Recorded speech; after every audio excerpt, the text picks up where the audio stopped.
নমস্কাৰ বন্ধু বান্ধৱীসকল সকলোলৈ প্ৰথমে নৱবৰ্ষৰ শুভেচ্ছা জনাইছোঁ। আজি আপোনালোকলৈ টাইম এণ্ড ৱৰ্কৰ ওপৰত এটা ভিডিঅ' আনিছোঁ য'ত আপোনালোকে কম্পিটিটিভ এক্সামত অহা সকলো প্ৰশ্নকে ফৰ্মুলাৰ জৰিয়তে কম সময়ৰ ভিতৰতে সমাধান কৰিব পাৰিব। গতিকে ভিডিঅ'টো শেষলৈ চাব আৰু ভাল পালে চেনেলটো ছাবস্ক্ৰাইব কৰি দিব। প্ৰথমটোত আছে এ এটা কাম 10 দিনত শেষ কৰিব পাৰে, একেটা কামকে বি এ 15 দিনত শেষ কৰিব পাৰে, তেন্তে দুয়োজনে একেলগে কৰিলে কামটো শেষ কৰিবলৈ কিমান দিন লাগিব? এনেকুৱা ধৰণৰ প্ৰশ্নৰ কাৰণে এটা ফৰ্মুলা আছে। ফৰ্মুলাটো হ'ল এনেকুৱা ধৰণৰ xy ডিভাইডেড বাই x প্লাছ y। ইয়াত বহাই দিলে আমি কি পাম? এ কিমান দিন লাগে? 10 দিন লাগে। পূৰণ বি এ কিমান দিন লাগে? 15 দিন লাগে। তলত এতিয়া কি হৈ যাব? 10 প্লাছ 15 ইজ ইকুৱেল টু কিমান হ'ব? 10 ইনটু 15 ডিভাইডেড বাই 25। এইটো কটাকটি কৰিলে আমি কিমান পাম? 2 5 গুণ 10, 5 5 গুণ 25, 5 3 গুণ 15 ইকুৱেল টু 6। অৰ্থাৎ কিমান হৈ যাব? 2 3 গুণ 6 পালোঁ, গতিকে 6 দিন লাগিব। অপশ্যন নম্বৰ বিটো কাৰেক্ট হ'ব। এই ফৰ্মুলাটো যদি আপোনালোকৰ মনত নাথাকে তেতিয়াহ'লে আপুনি এইটো কৰি ল'ব পাৰে 1/x প্লাছ 1/y। 1/x মানে হৈছে এ এক দিনত কৰিব পৰা কামৰ পৰিমাণ। অৰ্থাৎ ইয়াত এনেকৈ দিয়া থাকিব এ এটা কাম x দিনত শেষ কৰিব পাৰিব, একেটা কামকে বি এ y দিনত শেষ কৰিব পাৰিব। তেতিয়াহ'লে এ এক দিনত কিমান পৰিমাণৰ কাম কৰিব পাৰিব? 1/x পৰিমাণৰ কাম কৰিব পাৰিব আৰু বি এ 1/y পৰিমাণৰ কাম কৰিব পাৰিব। তেতিয়াহ'লে 1/x প্লাছ 1/yটো হ'ব এ আৰু বি এ একেলগে কৰিলে এদিনত কৰিব পৰা কামৰ পৰিমাণটো। এইটো কিমান হৈ যাব তেতিয়া? xy ডিভাইডেড বাই x প্লাছ y। এইটোকে যদি ওলোটা কৰি দিওঁ তেতিয়া কি হৈ যাব? xyটো ওপৰত আহিব আৰু x প্লাছ yটো তলত আহিব। এইটো হ'ল এ আৰু বি এ একেলগে কৰিলে কিমান দিনত শেষ হ'ব এইটো ফৰ্মুলা। গতিকে আপুনি মনত ৰাখিব লাগে এইটোৱে হ'ব এ আৰু বি এ একেলগে এদিনত কৰিব পৰা কামৰ পৰিমাণ। এইটো ওলোটা কৰি দিলে একেলগে কৰিলে কামটো শেষ কৰিবলৈ কিমান দিন লাগিব এইটো ওলাই যাব। 2 নম্বৰটোত আছে এ আৰু বি একেলগে এটা কাম 12 দিনত শেষ কৰিব পাৰে, এ অকলে সেই কাম 18 দিনত শেষ কৰে, তেন্তে বি এ অকলে কিমান দিনত শেষ কৰিব পাৰিব? এইটোৰ কাৰণে আকৌ ফৰ্মুলা এটা আছে, প্ৰায় আগৰটোৰ দৰে একে হয়। xy ডিভাইডেড বাই y মাইনাছ x।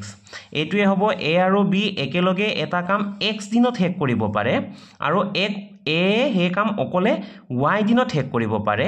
তেতিয়াহ'লে বি এ কিমান দিন লাগিব সেইটোৰ কাৰণে এইটো ফৰ্মুলাটো কি হয়? xy ডিভাইডেড বাই y মাইনাছ x। এইটোত যদি আমি বহুৱাই দিওঁ তেতিয়া কিমান হৈ যাব? এ আৰু বি একেলগে কামটো কৰিবলৈ কিমান দিন লাগে? 12 দিন লাগে। পূৰণ এ অকলে কিমান দিন লাগে? 18 দিন লাগে। আৰু তলত কি আহি যাব? 18 মাইনাছ 12 ইজ ইকুৱেল টু কিমান হৈ যাব? 18 ইনটু 12 ডিভাইডেড বাই 6। 6 3 গুণ 18 ইজ ইকুৱেল টু কিমান হ'ব? 3 পূৰণ 12 ইজ ইকুৱেল টু 3 12 36। গতিকে অপশ্যন নম্বৰ বিটো কাৰেক্ট হ'ব। এই ফৰ্মুলাটো মনত ৰাখিবৰ কাৰণে আপুনি এইটো কৰিব পাৰে 1/x minus 1/y is equal to কিমান হ'ব? xy আৰু y মাইনাছ x হ'ব। এইটোকে যদি ওলোটা কৰিলে আমি এইটো পাওঁ। গতিকে আমি এনেকৈ ফৰ্মুলাটো মনত ৰাখিব পাৰোঁ। 3 নম্বৰটোত আছে 10জন মানুহে দিনত 12 ঘণ্টাকৈ কাম কৰি 12 দিনত 20টা পুতলা বনাব পাৰে, তেন্তে 24জন মানুহে দিনত 10 ঘণ্টাকৈ কাম কৰিলে 32টা পুতলা বনাবলৈ কিমান দিন লাগিব? ইয়াৰ কাৰণে এটা ফৰ্মুলা আছে। ফৰ্মুলাটো হ'ল m1 d1 t1 w2 is equal to m2 d2 t2 w1। ইয়াত দুটা বাক্য যিহেতু আছে 10জন মানুহে দিনত 12 ঘণ্টাকৈ কাম কৰি 12 দিনত 20টা পুতলা বনাব পাৰে, এইটো এটা বাক্য, প্ৰথম বাক্য ধৰক। তেন্তে 24জন মানুহে দিনত 16 ঘণ্টাকৈ কাম কৰিলে 32টা পুতলা বনাবলৈ কিমান দিন লাগিব? এইটো দ্বিতীয় বাক্য। এতিয়া প্ৰথম বাক্যটোৰ কাৰণে আমি 1 1 লিখিম আৰু দ্বিতীয় বাক্যটোৰ কাৰণে 2 2 লিখিম। এতিয়া ইয়াত m হৈছে মানুহ, m হৈছে মেন মানে মানুহ, d হৈছে ডে দিন, t হৈছে টাইম মানে কিমান ঘণ্টাকৈ দিনত কিমান ঘণ্টাকৈ কাম কৰে, আৰু w হৈছে আপোনাৰ কামৰ পৰিমাণটো।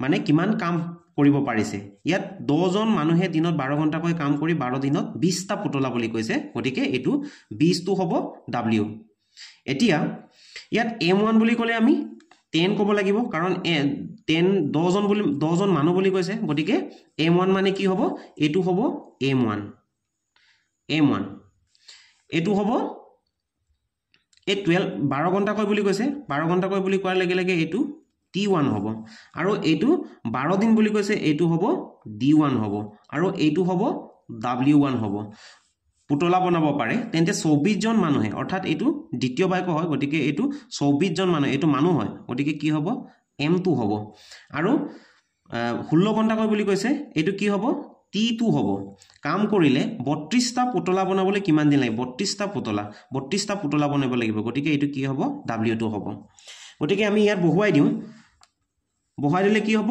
m1 মানে কিমান 10 ইনটু d1 মানে কিমান d1 মানে 12 t1 মানে কিমান 12 আৰু w2 মানে কিমান 16 is equal to m2 মানে কিমান m2 মানে 24 ইনটু d2 টো উলিয়াব লাগে আৰু t2 মানে কিমান 16 আৰু w1 মানে কিমান 20 implies এটো এই সাইডৰটো মই ইয়াতে লিখি লৈছো ওপৰত 10 into 12 into 12 into 16 আৰু এই সাইডৰখিনি অৰ্থাৎ d2 তো এই বাকিখিনিৰ লগত পূৰণ হৈ আছে এটো সাইডলৈকে আহিলে কি হৈ যাব হৰণ হৈ যাব 24 into 16 into 20 এটো আমি কটাকটি কৰি দিও 2 12 24 10 2 গুণ 20 এফালে কবাত ভুল হৈছে এই w2 তো আপোনাৰ w2 তো 32 হয় এটো কি হ'ব 32 এটো 32 w2 মানে কিমান 32 w2 ইকুয়াল কিমান হ'ব লাগে 32 গতিকে কিমান হ'ব 2 16 32 এই দুই কেনসেল হৈ গল 2 6 গুণ 12 is equal to এটো d2 হ'ব ইয়া d2 তো লিখি লব লাগিব implies 6 is equal to d2 implies d2 equal to 6 গতিকে অপচন নাম্বার এ তো কারেক্ট হ'ব অৰ্থাৎ 32টা পুতলা বনাবলৈ কিমান দিন লাগিব 6 দিন লাগিব ইয়াত আৰু এটা কথা আছে 10 জন মানুহে দিনত 12 ঘণ্টাকৈ কাম কৰি 12 দিনত এটা কাম সম্পূৰ্ণ কৰিব পাৰে এটো 20টা পুতলা নহয় মানে এটা কাম যদি সম্পূৰ্ণ কৰিব পাৰে তেন্তে 24 জন মানুহে দিনত 16 ঘণ্টাকৈ কাম কৰিলে এটো হে কামটোৱে সম্পূৰ্ণ কৰিবলৈ কিমান দিন লাগিব যদি এনেকুৱা প্ৰশ্ন আহে তেতিয়া আপুনি এই w2 তো কি বুলি ধৰিব লাগিব এটো নাই বুলি ধৰি লব লাগে মানে 1 বুলি ধৰি লব লাগে কাৰণ এটা কাম বুলি কৈছে এটা কাম সম্পূৰ্ণ কৰাৰ কথা কৈছে তেতিয়া কি হ'ব w2 ইকুৱেল কিমান হ'ব 1 হ'ব w1 ইকুৱেল টু 1 হ'ব গতিকে এই দুটা নাই বুলি ধৰি লৈ পেলে আপুনি কি লিখিব লাগে m1 d1 t1 is equal to m2 d2 t1 or t2 এনেকৈ লিখিব লাগে এটো ফৰ্মুলাত আপুনি বহাই দিলে এনসাৰটো পাই যাব 4 নম্বৰটোত আছে a আৰু b এ এটা কাম 3 দিনত সম্পূৰ্ণ কৰে b আৰু c এ হে কামকে 9 দিনত সম্পূৰ্ণ কৰে আৰু a আৰু c এ হে একে কামকে 12 দিনত সম্পূৰ্ণ কৰে তেন্তে a b আৰু c একেলগে কৰিলে কিমান দিনত কামটো সম্পূৰ্ণ কৰিব ইয়াৰ কাৰণে এটা ফৰ্মুলা আছে ফৰ্মুলাটো এনেকুৱা ধৰণৰ 2xyz divided by xy plus yz plus xz এনেকুৱা এটা ফৰ্মুলা আছে ইয়াত আমি এই xyz বোৰ এনেকৈ বুলি ধৰি লব লাগিব a আৰু b এ এটা কাম x দিনত সম্পূৰ্ণ কৰে b আৰু c এ হে কামকে y দিনত সম্পূৰ্ণ কৰে আৰু a আৰু c এ হে একে কামকে 12 দিনত z দিনত সম্পূৰ্ণ কৰে 12 দিন মানে কি z দিনত সম্পূৰ্ণ কৰে তেন্তে a b আৰু c একেলগে কৰিলে কিমান দিনত কামটো সম্পূৰ্ণ কৰিব এটো ফৰ্মুলা এতিয়া ইয়াত বহাই দিম আমি কিমান হ'ব x মানে 3 প্ৰথমে 2 টো লিখিব লাগিব এটো ফৰ্মুলা মতে 2 আহিব ইনটু x মানে কিমান 3 ইনটু y মানে কিমান 9 ইনটু z মানে কিমান 12 তলত কি আছে xy 3 into 9 plus y into z বুলি কৈছে 9 into 12 প্লাস xz মানে 3 into 12 is equal to ওপৰটো আমি এনেকৈ লিখি লম 2 3 9 into 12 অকল তলৰখিনি আমি সিম্পলিফাই কৰি লম 3 9 গুণ 27 যোগ 9 12 108 যোগ 3 12 36 is equal to